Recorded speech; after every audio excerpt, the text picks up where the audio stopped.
I'm Scott L. Miller. It's the 12th of July, 2023. This is my vlog of daily life living in León, Nicaragua. Today we're going to be doing something a little bit different. We are heading out to the beach of Las Peñitas. That's the Playa, Las Peñitas, here in the León zone. And we have a beach party rental house that we were asked to film and put on the show. So we're going to head out there and show you that place. This is totally different. This is not a place you'll be looking at moving into unless you're looking to spend a lot of money. Completely different price range than things that we're used to and expected to be used in a very different way. So we're going to talk about how that happens out on the beach right after the bump. When I was young, my daddy said, gotta keep one eye open in your bed, 'cause there's a time coming when the devil gonna come for you. So my trigger finger, stay prepared. I've got my weapon and I got my prayers, 'cause if you don't run this town, they'll walk all over you. Welcome back to the show, and today, like I said, we're going to be heading out to Las Peñitas. This is the beach that I live on part-time right here in the León zone. It is very easy to get to from the city and is one of the beaches that is very popular for big weekend parties. And that brings us to why we're looking at this particular house we're going to be seeing today. This is actually kind of a house and kind of a hotel. This is common. So I want to talk about this a little bit because this is a whole cultural thing that a lot of people are going to miss. When you're going out to the beaches, especially the older ones, this doesn't really apply to San Juan del Sur, which is unfair because it's actually a really old beach, but maybe it's too old to have this problem. I don't know. But it is a cultural thing here in Nicaragua that the beaches that are popular with Nicaraguans are often populated with homes that are built for the purpose of being weekend parties. There's not a lot of business that happens out on the beaches, so very few people actually look to live there. They look to have houses that they use on weekends, maybe for Semana Santa for a whole week. They may let family use it or whatever. So because of this, what you tend to have out on the beach, at least on the beach roads, on the part that's really close to the sand, is larger houses that are second or third houses for wealthy families coming from, say, Managua or Chinandega or León or so forth. Most of the cities are decently inland. So when people, and this is a fairly small percentage of the population, the ocean is not the big draw that you may expect that it would be in a country like this with so much beautiful coastline, but traditionally the ocean was full of dangerous things, big waves, and pirates. That made living on the coast unattractive. And so all of the cities are inland. And likewise, they don't tend to be on the lakefronts unless it's a smaller lake like Xolotlan or Lago Managua, as it is also known. But if you're on the main lake, Lago Nicaragua, all the cities are built away from the waterfront, again, because pirates. So water was a problem at the time that Nicaragua grew up as a country. Because of this, the culture is not one of going to the beach to hang out for entertainment. It does exist. It is a growing thing, but there isn't this traditional structure like you find in other countries where pirates weren't a major concern. So here we have in most of the beaches in Las Peñitas, Poneloya being prime ones, but this is also true in Miramar, this would be true in many, many beaches that you're going to find, is that they are lined with houses, but those houses are generally owned by Nicaraguans, and they are meant for occasional use. But because they are owned by wealthy families, they're often quite large, but they're not built for the purpose of living in, so they may not have the kitchen you would expect, they may not have the kinds of living quarters you would expect, and in some cases, and many of them in Las Peñitas are like this, they're basically just a shell. They're outside walls, they may have inside partitions, but they're designed to give a place to get out of the elements, but to be wide open so that there's a breeze coming in from the ocean all the time, and basically people string up hammocks and just sleep in the most bare bones way that they can. Of course, they'll have bathrooms, they may have a small kitchen, but everything's incredibly minimal, simply because it's meant to be the most affordable way to use a small amount of space and be close to the ocean. Other places built along the ocean in the same vein, when there's enough money to do so, tend to be very, very high-end houses with many rooms, lots of space, maybe pools, and they're designed for extended family to come and party. They're not used all that often. So it's very common for these houses to then be rented out for weekends, for parties. I mean, you can rent them during the week if you want. The prices can be very, very high. Often they're very large. They're specialty houses. Like I said, like it's different. It's not like a normal 2-bedroom, 2-bath house that just happens to be on the water. Every so often, expats will come in and build those kinds of things. So it's not that they don't exist, but they're not part of the standard culture. So the house we're going to be looking at today, all that's to lead up to. This is an off-beach house, so it's directly across the street, but not on the sand. That means that, not that we're buying it, but for those who are interested in this particular zone, on sand is normally lease. It's a 99-year lease, which it's not a problem. There's no reason to be worried about a lease property. In fact, in many cases, you want a lease property. It gives you some protections that some other things do not. So it's not necessarily a bad thing, but it does kind of reduce the overall value of the market. So it's one of the reasons why properties in some of these areas are slightly lower than you may anticipate based on other factors. It's because it's a 99-year lease. However, as all of us who live here know, that 99-year lease does not pose the problems that Americans assume that it does. If you think, wow, there's a reason I don't want this, it's a lease, something's wrong, because there isn't any logical reason why you don't want the properties with a 99-year lease. It doesn't work that way, unless your logic is, I won't be able to sell it to other people who don't understand the 99-year lease. Okay, but the lease system is very strong, it works really well, and there is absolutely no reason not to be investing in that area for that reason, right? It's simply, but we get a lot of Americans. The average American reacts negatively to the lease system as if there's some negative to it that they're imagining but can't articulate. There isn't. It's just a thing. Americans tend to not be used to leased land in this way, and it's an auto-renewing lease. It's transferable lease. Like there's no negative to it. If people are telling you, beware, they're just trying to scam you into buying somewhere else because they've got something to sell you. I'm not saying you should get something with a lease. Just don't be scared of it. Don't react negatively. That's not the problem that it sounds like. So the places on the sand or the 99-year leases across the street are traditional deeds. So you're able to just deal with everything in the normal way. The lease thing is different. You do have to deal with things differently, but it's not a reason to avoid it. So the properties across the street tend to be a little bit larger. It's where you build more of the estates. It's where you're more likely to put a pool. And many of those places have been converted to hotels, and many hotels get converted to houses. They tend to go back and forth. What's interesting here in the Nicaraguan market, traditional Nicaraguan houses that are used for entertainment purposes, so these kinds of things, often resemble Nicaraguan hotels. And so there's generally an ability for these larger party houses to transform themselves into hotels, and for many of the hotels to transform themselves into party houses, and they tend to go back and forth because hotels are generally very small. This is due to a tax law that simply makes it make sense to have multiple tiny hotels rather than fewer larger ones. And so it encourages this ability to move back and forth between house and hotel as a designation based on your usage of it. So it is not uncommon to encounter houses that you would say, wow, this is kind of like a boutique hotel, and to go to what you think is going to be a big hotel and say, oh, this is like a boutique place that kind of resembles a big house. Yes, all that's true because they're basically the same places. So this house that we're going to look at today, there's a lot of lead up to that, but I want to explain some of this background because this house is really quirky.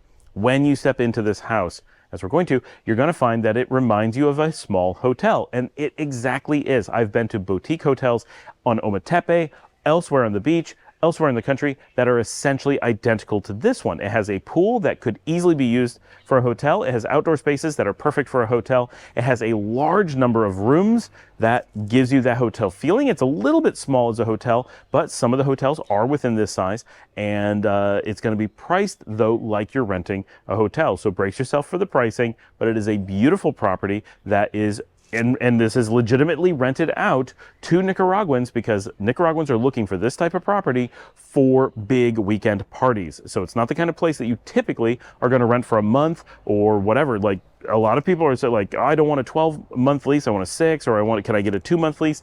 This is the kind of property where you can not just get a 1-month lease if you want, you can get a 1-week lease or a by-the-night place, but you're going to pay a premium for that, and the premium is staggering.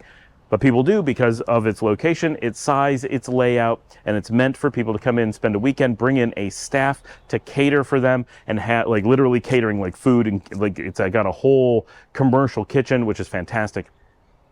And so think of this in a very different way because these numbers are going to kind of knock your socks off because when you watch our show and we talk about how cheap housing is normally, This is not where that applies. It is a completely different market, and the weekend party houses is a very hopping business here in Nicaragua, almost exclusively for Nicaraguans. I know of no expats who use I'm sure some do, but I don't know of any who rent these kinds of places like this. So let's go check it out on Las Peñitas. Okay, this is the pool house or outdoor seating area. This is gorgeous. Like this great big patio space, nice furniture. Of course, there's cushions to put on that. The house is not currently being rented, so some of these things are preparing it for hibernation or so. There's a very nice pool. Now, as I said earlier, we're right across the street. Notice the pool bar?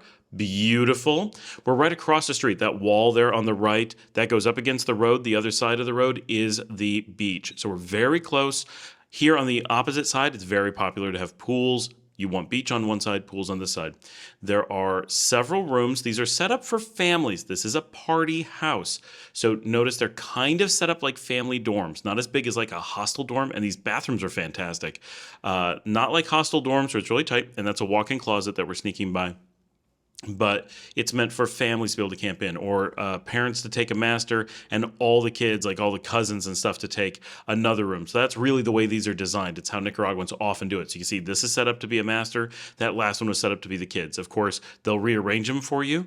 This place takes a lot of people. It sleeps up to 14. Of course, you can probably put more in there without a problem, but officially with the beds, it will sleep 14, and that's how it's priced and how it's designed. And we're just going to go from room to room. Some of these closets are fantastic. Like this is really nice for a rental of this size.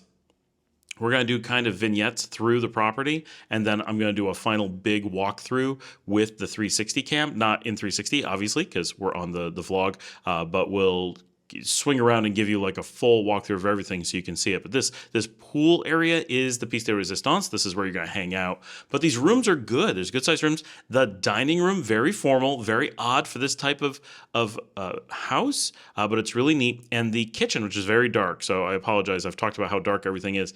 This is an eat-in kitchen that is meant for the staff to eat in. This is meant to be like a catering staff. This is a big semi-professional commercial kitchen, right? This is like the prosumer weekend baller house kitchen. It's even air conditioned in the kitchen, meant for a big staff or a family who's like majorly cooking to prepare and serve the family here, or serve out on the veranda, or serve out in the pool area. There's three main areas to use. So this is really nice. If you're looking for the upscale weekend, this is fantastic. This is one of the smaller rooms, but you can still see very, very well appointed, nice big bathroom. This one has the closet in the bathroom. Very nice again. Not exactly built-ins, but not bad. Now, mention the price. I've mentioned it a few times. This is quite expensive. This is a different type of thing than we have shown on the show previously, both location and what it's built for. So it's everything is priced around this weekender market. So brace yourself. If you're coming in for a weekend, now it's priced by the weekend, it's not priced by the night. So if you're coming in for the weekend, up to 14 people, $450. Yes, that's US dollars for the weekend, which from a U.S. perspective is not a bad price at all, but for Nicaragua, that is far outside the scope of what we normally talk about as the prices for a rental house. Or if we are talking about a rental house, $450 is for a month, right? We recently showed some in gated communities that were $450 a month. We did many at $450 a month. This is $450 for a weekend. So very different. If you did want to rent this place for a month, it is $2,000. Which is slightly more expensive, or roughly the same as if you rented it every weekend, because there's about 4.5 weekends in an average month. So basically, you're stuck renting it for all the weekends, but you get the weeks for free, as the monthly discount is kind of how it's priced. So this is anything but a cheap property, but it is gorgeous, it is large, and the location is truly fantastic. So if you're looking for a beach experience, and very importantly, this is rentable for a single weekend, which is popular for parties. It is rentable for a single month. So if you're coming in with a bunch of friends, you want to stay for 1 month, Often 1-month rentals are very difficult to find. So this is an example of where you can get a single month rental. Of course, it's much more expensive than the kind of houses we normally talk about. But when you get into this kind of price range, people are starting to be willing to talk about doing single month rents because it's so expensive that the overhead of collecting the money and dealing with all that for a single month becomes worth it. For other houses, there's not enough markup on what their normal rent is. They can't afford to do single months. They need that 6 to 12 month period. This is kind of the side yard. Even in a house like this, they do outdoor laundry. So this is kind of the garage area. You can pull in there. You can get a lot of cars in here. It's a nice lawn, but this is just kind of a nice treed area to put your cars in or whatever. This front walkway is really pretty. They've got blue agave out front in front of the wall. Very well done. Lots of this traditional Nicaraguan seating. This is what Nicaraguans do. They sit around under the veranda and relax in much of the day or go out to the pool. Pools are a newer thing, so a little bit less of the culture. So your grandparents are very likely to hang out under that veranda, and you'll notice by the pool that is shaded. So people are going to sit there. You know, I'm younger. I want to sit by that pool, but a lot of the time, even here, we sit out by our veranda. We love that part of the culture. That is a pizza oven hiding off to the right. We kind of flew by it, but it is there. This is our full walkthrough, so we're going to take you through all the different parts and hopefully give you a really good scope of the entire property. It's not huge, right? It's a very good sized property, but if you're thinking of it like a hotel, it's very small. If you're thinking of it like a house, it's quite large. It's 4 very well appointed large bedrooms, all of which, or nearly all of which, are designed to be used as dorms or multi-use rooms, with that big dining room, enormous kitchen, great outdoor spaces. And remember, you're across the street from the beach. So this is really primarily about just having a place to hang out so you can go to the beach. Most of these things, the pools, the sitting out on the veranda, the eating, this is all going to be things you do either because you're running back over from the beach or you're having breakfast before you head to the beach. You've got restaurants just down the street. This is pretty close to the main drag, so places like Playa Roca, the Simple Beach Lodge, Puesta del Sol, Caracalito, lots of places to eat, lots of places to go hang out, lots of places to get access to the beach are all right across the street or just down the street, just a little way. So this is a great location, but the idea, the usage pattern that is expected here is that you're going to use this in a very limited way. This is where your family's going to gather. It's going to be your base of operations for a weekend or a week at the beach. And I don't know what the rates would be if you wanted it for a whole week, but presumably not that much more than a weekend. All of their money is made on weekends. The weeks are pretty low. Weekends are in high demand. The weeks are in almost no demand at all. I'm purely guessing that if you wanted it at a week rate, say you wanted 5 days, as long as there was just a single weekend in the middle, that you could probably get it for barely anything more than the weekend rate. So consider something like that. But this is a beautiful property, and I'm glad I was able to bring it to you. That was a completely different tour than any of the houses we have done so far. I hope that you enjoyed that and this different look and not too discouraged by the high prices. It is a unique property, and you're going to find that the beaches really do manage to get this big weekend crowd where people come in occasionally, spend a lot, and then it's worth having the house be empty much of the time. And this place is it's taken care of all the time, right? Someone's always taking care of the pool, keeping the rooms clean, and obviously no one's been in it for a little while. And that's one of the things that happens here is these places, when the slow season comes or something happens, family is like not sure what they want to do with it. They just cover everything up with plastic and off they go, and the place can sit for a really long time. And we find that a lot. So that's not uncommon. It's not surprising. But it is a little bit weird that such, a property that's worth so much will be kept empty for so long. And that's part of the Nicaraguan business scene. We see it in everything. People will often have a house that sits empty for 10 years.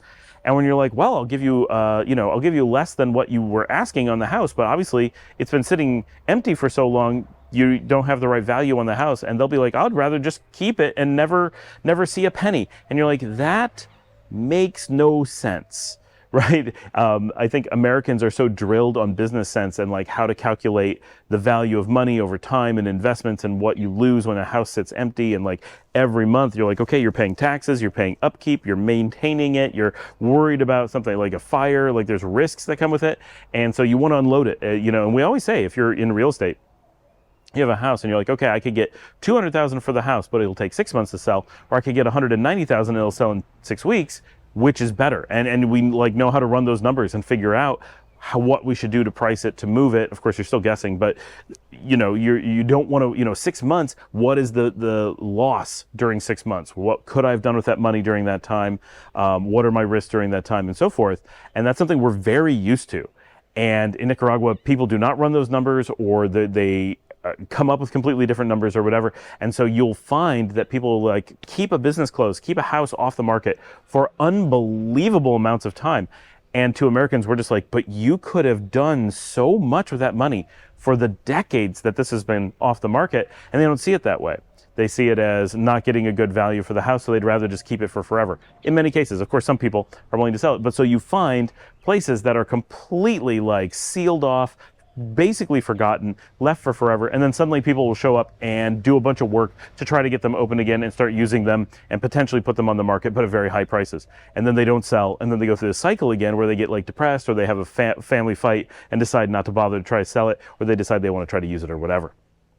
So it's an interesting market. It's very hard for Americans to grasp that what to us would be a logical response and way of working. Like, oh, this house didn't sell for 200, we need to lower the price, or lower what we're going to accept to get it out there. And people will be like, what? Lower the price? I'm not even willing to put it on a website, right? It doesn't matter how hard it is to sell. No one's willing to advertise the houses. It's so weird. And just like I said, we're often calling on houses, and there's one right down the street that people have been interested in. And we're like, we got people interested. We just have to show the inside of the house. It'll be gone in an hour, right? And the people are like, we won't even show up and let you in the door. There's no way you're taking a video. You're not telling anyone about this house. Absolutely not. And you're like, what now?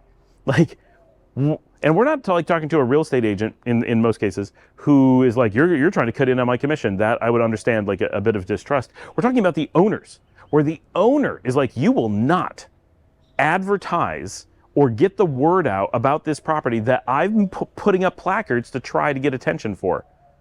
We're like, but we're just trying to help. Everybody wins in this scenario. And they're like, no, we do not want anyone to find out what this house is like. If they want it, they will magically show up and take it without talking to us and without, like, it's weird.